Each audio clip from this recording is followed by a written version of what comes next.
नमस्ते मित्रों, कथा निधि चैनल पर आपका बहुत बहुत स्वागत है।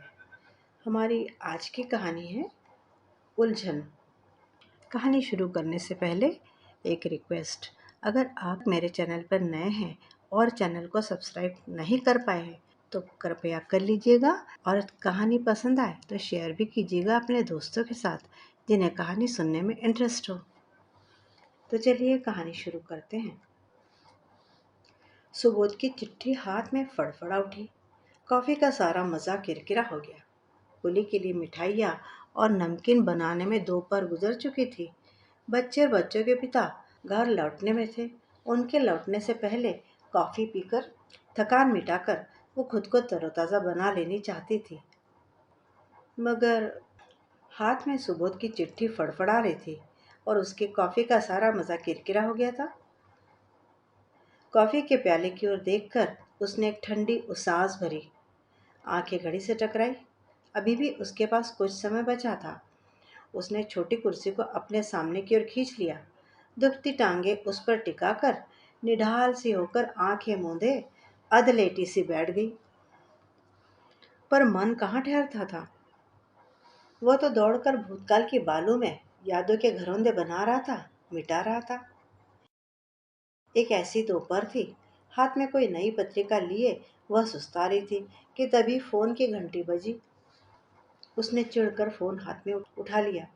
हेलो, आवाज में कुछ ज्यादा ही मिठास घोलकर उसने कहा था। हेलो, क्या आप 877389 से बोल रही हैं? संजीव शुक्ला के घर से? दूसरी तरफ से आवाज आई। जी हाँ, मैं मिसेस शुक्ला बोल रही हूँ। आपका शुभ नाम? जी अवश्य, मैं सुबोध हूँ। सुबोध गोड बोले। संजीव के साथ महाविद्यालय में पढ़ता था। कहते कहते वह रुक गया। अच्छा, वह आपको बहुत याद करते हैं, लेकिन मुलाकात का मौका तो। जी, तभी तो आज आप लोगों के बारे में पता चलते ही फोन किया है। मेरे भाई ने संजीव के भांजे के कार्यालय में कुछ दिन काम किया था। बस बातों बातों में जिक्र हुआ तो पता चला। उसने एक हंसी बिखेर कर बात पूरी की थी। अच्छा ही हुआ, संजीव तो बहुत ही खुश होंगे। आज शाम को आइएगा। मिसेस शुक्ला ने आत्मीयता से पूछा। अकेले ही आए हैं यहाँ, या? आया नहीं हूँ, यहाँ बसने के इरादे से आकर बैठ गया हूँ। तब तो और भी अच्छा है। मिसेस शुक्ला हंसी। हम लोगों ने भी यहाँ एक छोटा सा मकान बनवा लिया है। अच्छा साथ होगा संजीव के लिए। वह खुली हंसी हंसा। तो आज शाम संजीव को सरप्राइज देते हैं। मिसेस शुक्ला बोली। क्या पता खुश हो जाए तो मुझे भी कुछ इनाम विनाम दे दे। इतना कहकर दोनों तरफ से हंसी के ठहाके लगे। फिर रिसीवर उन्होंने रख दिया। यह था सुबह से पहला परिचय। उस शाम को वह आया और खाने के लिए रुक गया। अच्छे खासे प्रभावशाली व्यक्तित्व वाला, बोलने की कला में माहिर वह हंसमुख दोस्त मिसेस शुक्ला को बहुत अच्छा लगा। खाने की मेज पर बच्चों के साथ भी उसने जमकर हंसी मजाक किया था। मिसेस शुक्ला बीच बीच में उसकी ओर निगाह डालकर सोचती रहे, ये तो बिल्कुल भूल गया है अपनी पत्नी को। क्यों लिया होगा इन दोनों ने तलाक? बच्चों पर क्या असर पड़ा होगा? वैसे बच्चे काफी बड़े हैं दोनों के, अपने अपने दोस्तों के साथ रच बस गए हैं। इसे अकेलापन काटने को नहीं दौड़ता होगा। इतना खुश कैसे रह सकता है? अब आप लोगों की बारी है मेरे घर आने की। खाने के बाद सुबोध ने कहा।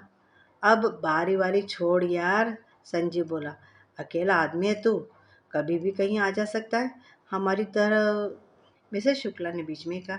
हम आएंगे जरूर, लेकिन बच्चों की परीक्षाओं से निपट लें तब। फिर तो सुबोध कई बार आया। उसके और मिसेस शुक्ला के बीच दोस्ती का एक नया रिश्ता बन गया। संजीव का स्वभाव कुछ गंभीर, अंतर्मुखी था।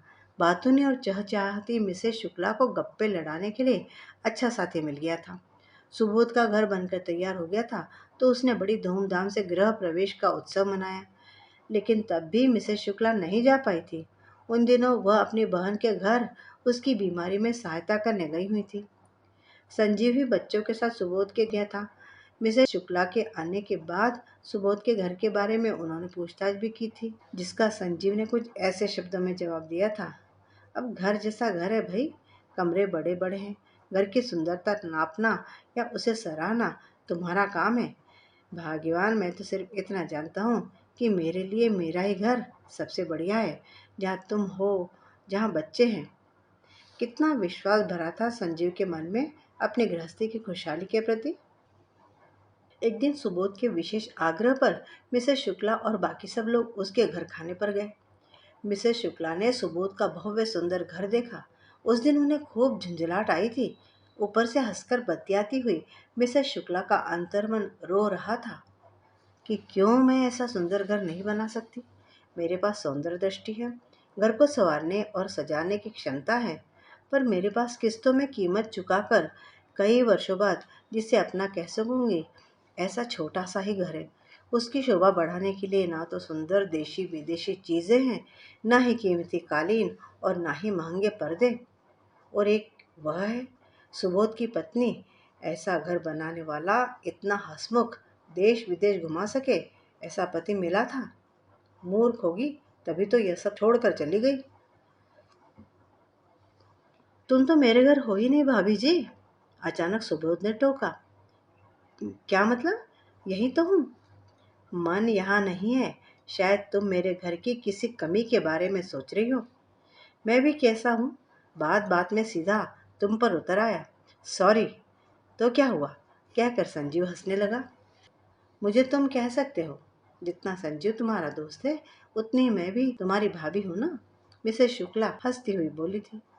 यही सही है, फिर तुम ज्यादा नजदीकी भी तो लाता है। मिसेस शुक्ला को सुबोध का स्वर कुछ ज्यादा ही प्यार से भरा लगा। उसने आंख उठाई तो सुबोध उसे ही निहार रहा था। शुक्ला के मन में कुछ आनंद, कुछ आत्मसंतोष और कुछ चोरी करते हुए पकड़े जाने की सी विचित्र अनुभूति उभर आई।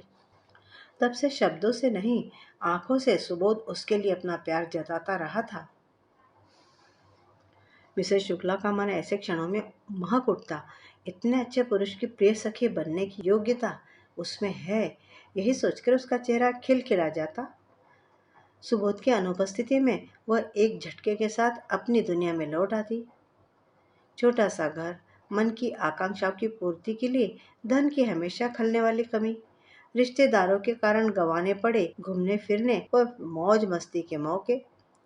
पता नहीं किस तरह से उसने जीवन के 20 साल संजीव के साथ बिताए। सारा जीवन रसहीन सा लगने लगा है। घर के कारागृह में पंख फड़फड़ाते पंछी बने बैठे रहो। जाने कितनी अच्छी कमियां उसे अपनी हंसती खेलती घर गृहस्थी में नजर आने लगी। अब तो उसका मन सुबोध के साथ ही अति प्रसन्न होने लगता था। सुबोध ही कभी कभार आग्रह करके उसके परिवार को घुमाने या फिल्म दिखाने ले जाता।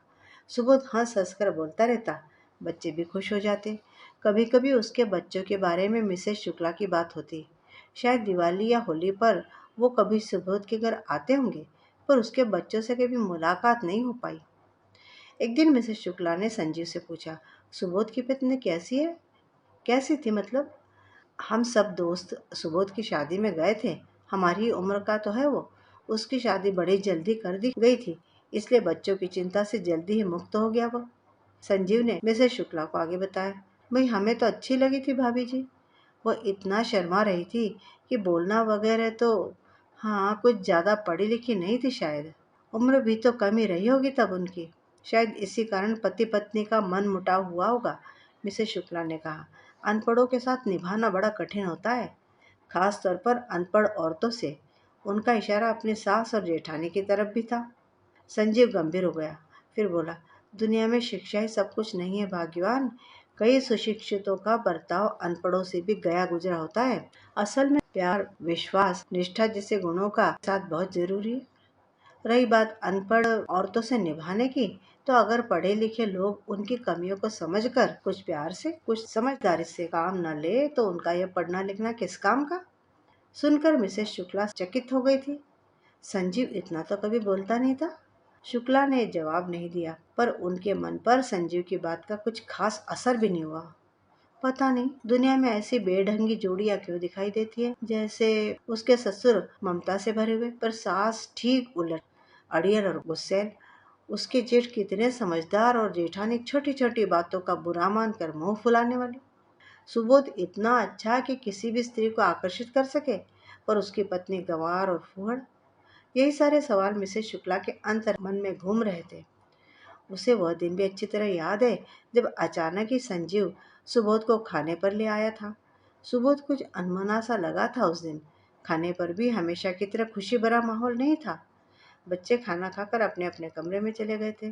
संजीव को अचानक ही स्कूटर लेकर अपने डॉक्टर मित्र को बुलाने जाना पड़ा, क्योंकि पड़ोसी के बच्चे का बुखार बढ़ गया था। सुबोध ने पीछे से उठकर मिसेस शुक्ला को बाहों में भींच लिया। मैं तुम्हारे बिना नहीं रह सकता भाभी जी। अकेलापन मुझे अंदर ही अंदर खाए जा रहा है। शुक्ला चकित सी, कुछ आत्मा प्रशंसा में सराबोर से चुपचाप खड़ी रही उस दायरे में। पता नहीं कब तक। मैं तुमसे कुछ ज़्यादा नहीं मांगता भाभी जी। तुम्हारे बच्चे, तुम्हारा पति, तुम्हारा हंसता खेलता छोटा सा घर, ये सब ऐसा ही रहेगा। तुम सिर्फ मुझे अपना साथ देती रहो। उसके लिए मैं व्यवस्था कर सकता हूँ। विश्वास करो, तुम्हें ना तो कोई तकलीफ होगी और ना ही बदनामी का खतरा होगा। मैं खुश रखूंगा तुम्हें भाभी जी। तभी अचानक जैसे मिसेस शुक्ला को काले नाग ने डस लिया। वो सोचने लगी, सुबोध जिसे वह अच्छा सुशिक्षित आदमी समझती थी, वही उसे व्यभिचार के लिए ललचा रहा है। अपने दोस्त के साथ विश्वासघात करना चाहता है। क्रोध से वो सुलग उठी। उसे सुबोध पर नहीं, अपने आप पर गुस्सा आ रहा था। उसी ने तो सुबोध को कुछ जाने अनजाने में इस मंजिल तक पहुंचने की हिम्मत दी थी। तभी संजीव वापस आ गया। मिसेस शुक्ला बच गई उस दिन, पर उस दिन के बाद से सुबोध ने उसे अपने सवाल के जवाब के लिए द्विअर्थी शब्दों से छेड़ना शुरू किया। वह संजीव से क्या कहे, कैसे कहे, अपनी गलती कौन से मुंह से बताए। सुबोध का साथ बहाने बना बनाकर टालने के सिवा वो और कर ही क्या सकती थी। और अब ये चिट्ठी। सुबोध की गाड़ी से प्रयागराज जाने और वहां 2-3 दिन बिताने का निमंत्रण। पूरे परिवार को वह औपचारिक तौर पर बुलाएगा ही। जा भी सकते हैं सब, पर बाद में ऐसे निमंत्रणों का सिलसिला शुरू हो गया। उनमें सुबोध के ढूंढे हुए एकांत के क्षण, और अचानक उसका ध्यान बहुत देर से बज रही दरवाजे की घंटी की ओर गया। सुबोध की चिट्ठी। उसने जल्दी से अपनी साड़ी के अंदर के छोर में बांध ली। दरवाज़ा खोला तो सामने संजीव खड़ा था। सो रही थी क्या? तबीयत खराब हो रही क्या? उसने प्यार से पूछा। मिसेस शुक्ला का गला संजीव की बातों से छलकते प्यार की वजह से भर आया। नहीं तो। संजीव अंदर गया तो उसकी नज़र रसोई घर में फैली हुई चीज़ों पर गई। अच्छा, तो होली आ रही है, उसने हंसकर कहा। वे चुप। डर, आशंका, चिंता का धुआं उनके मन में भर गया था। देखो, सबसे बड़ी बात तो मैं तुम्हें बताना ही भूल गया, संजीव ने मिसेस शुक्ला को देखकर कहा था। तुम कहती थी ना कि तुम्हारे मन में कई चीज़ों के बारे में अजीबोगरीब विचार आते रहते हैं, और मैंने तुम्हें लिखते रहने की सलाह दी थी, याद है ना? हाँ, फिर? मिसेस शुक्ला ने आश्चर्य से पूछा। फिर क्या? तुम्हारा लेखन अच्छा है। अगले महीने के अंक के लिए तुम्हारी कहानी स्वीकृत हो गई है। संपादिका ने तुम्हें मिलने के लिए बुलाया है। उसने बड़ी प्रसन्नता के साथ ही अपनी पत्नी को यह शुभ समाचार दिया। क्या सच? मिसेस शुक्ला का मन प्यार से भर गया। कुछ पछतावा भी था। हाँ तो, क्या मैं तुमसे झूठ बोल सकता हूँ कभी? बिजली का बटन दबाते ही हटने वाले अंधेरे की तरह शुक्ला की उदासी भाग गई। उसने आतुरता से संजीव की आंखों में झांका, शायद अपना खोया हुआ बल ढूंढने के लिए। और हाँ, एक खुशी की बात और है। पता है, वह संपादिका हमारी पुरानी भाभी जी हैं। अरे, वही सुबोध वाली। क्या? मिसेस शुक्ला के आश्चर्य का ठिकाना न रहा। लेकिन वह तो पढ़ी लिखी नहीं थी। हाँ, यही तो ताज्जुब की बात है। तलाक लेने के बाद उन्होंने अपने आप को न केवल संभाला, बल्कि अपना भविष्य संवारा भी है। संजीव ने गंभीर होकर कहा। मुझे उन्होंने पहचाना नहीं। मैंने भी अपनी तरफ से कुछ नहीं कहा, पर मैं उनके व्यक्तित्व को देखकर दंग रह गया। अक्सर अपने कष्टों से ऊपर आने वालों की लगन जबरदस्त होती है। मिसेस शुक्ला कुछ सोचती हुए बोली। अगले हफ्ते में मैं जाकर मिलूंगी, अजनबी बनकर। संजीव अपनी बात को आगे बढ़ाते हुए बोला। अरे भाग्यवान, योग्यता सुगंध की तरह है, ये छुपाए नहीं छुपती, और मेहनत से हर चीज़ पाई जा सकती है। फिर पति के प्रेम के आधार की क्या ज़रूरत है? तुम महिलाओं के लिए बच्चों का प्यार ही काफ़ी है। मिसेस शुक्ला को अपने आप पर गर्व हो रहा था कि वह संजीव की पत्नी है, जिनकी सोच इतनी विशाल और महान है। तभी वह सुबोध संजीव के बच्चों के साथ आ गया। मिसेस शर्मा सुबोध को पूर्णतः नजरअंदाज करने की कोशिश करने लगी, क्योंकि धीरे धीरे उनकी समझ में अब सब आ रहा था, पर उन्हें उससे पीछा छुड़ाने का कोई उपाय ही नजर नहीं आ रहा था। खाना पीना होने के बाद सुबोध वहां से चला गया। मिसेस शुक्ला एक बड़े से केबिन में सोफे पर बैठी थी, किसी की प्रतीक्षा कर रही थी कि तभी वहां लंबी गोरी चिट्टी सुंदर नयन नक्श वाली एक महिला आई। एकदम सलीके से साड़ी बांध रखी थी।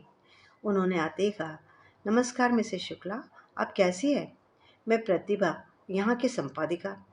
आवाज इतनी मीठी जिसके आगे मिश्री भी फीकी लगे। मिसेस शुक्ला हड़बड़ाकर खड़ी हो गई और उन्होंने प्रत्युत्तर दिया, जी जी मैं एकदम ठीक हूँ। अरे सखाराम काका, जरा 2 अदरक वाली चाय तो भिजवा देना मेरे केबिन में। उन्होंने जो केबिन के बाहर अधेड़ उम्र के काका जी बैठे थे उनसे कहा। हाँ तो बताइए मिसेस शुक्ला, पहले तो मैं आपको बधाई देना चाहती हूँ कि आपकी कहानी छपने के लिए बिल्कुल तैयार है। बेहद प्रेरणादायक कहानी लिखी है आपने। वैसे आप कब से लिख रही हैं? मिसेस शुक्ला अंतर्मन में चल रहे द्वंद्व से एकदम बाहर आई। वो यही सोच रही थी कि किसी से मिले बिना, उसको जाने बिना उन्होंने उन्हें फूहड़ और गंवार कह कैसे दिया था, कि अचानक वह अपने नाम का उच्चारण सुनकर बोली, जी धन्यवाद, बस कुछ ही समय से लिख रही हूँ। बच्चे और पतिदेव बाहर चले जाते हैं तो मैं घर पर अकेली ही रह जाती हूँ। मैंने सोचा कि क्यों ना कुछ लिखा ही जाए, फ्री बैठने से तो अच्छा ही है। एक फीकी सी मुस्कान के साथ वह बोली, जी बहुत अच्छा किया आपने, बेकार में बैठे रहने से तो अच्छा है कुछ कर ही लिया जाए ना। उन्होंने मिसेस शुक्ला की बात से सहमति जताई। वैसे मैम आप बहुत अच्छी है, आपके भी बच्चे होंगे, पति होंगे, फिर भी आप इतनी अच्छी संपादिका के पद पर हैं। इतना सब कैसे व्यवस्थित कर लेती हैं आप? मिसेस शुक्ला ने यह जानने का भरसक प्रयत्न करना आरंभ कर दिया कि आखिर उन दोनों का तलाक क्यों हुआ। जी हाँ, बच्चे भी हैं और पति भी, पर पति से मेरा तलाक हो चुका है। बच्चे आते हैं कभी कभी मिलने। बच्चे अब उनके पिता के साथ भी नहीं रहता। बच्चे बड़े जो हो गए, सब बाहर रहकर पढ़ाई कर रहे हैं। उन्होंने अपने मन के दर्द को छुपाते हुए कहा, आप इतनी बेहतर और कामयाब महिला है, आपको तलाक किस लिए दे दिया? यह पुरुष भी अपने आप को ना जाने क्या समझते हैं। मिसेस शुक्ला न मुंह बनाते हुए बोली।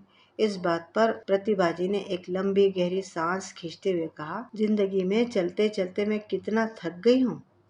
वह थकान उनके चेहरे से साफ झलक रही थी।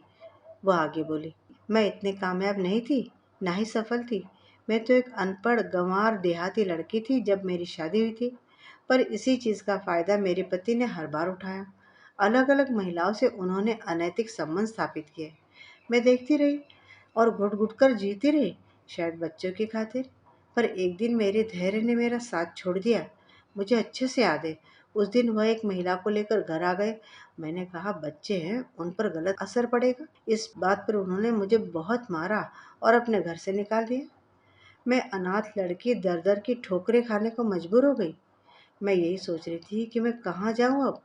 इसी बीच मुझे सौभाग्यवश एक एनजीओ की प्रबंधक मिली। उन्होंने मेरी दुख भरी कहानी सुनी और जैसे वह मेरे लिए भगवान से भी बढ़कर हो गई।